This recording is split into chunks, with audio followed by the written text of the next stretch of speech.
Let's have some fun with Copilot. In this example now, I will simply create a Python file. Let's create a new file in VS Code, foo.py.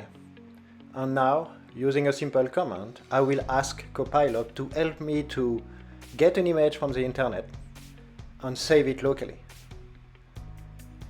And save it locally.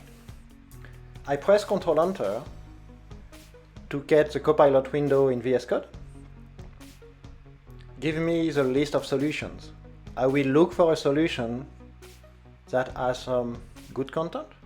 This one looks good with creating an image file using an image object and save it. Let's accept this solution.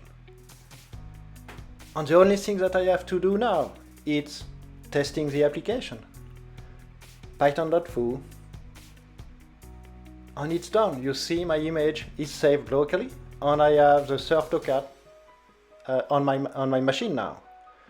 Using the same Copilot help, let me save the image in black and white. How do I do that? Just adding a new command, telling Copilot to help me to convert the image to grayscale. Evert convert and save it, and it's done.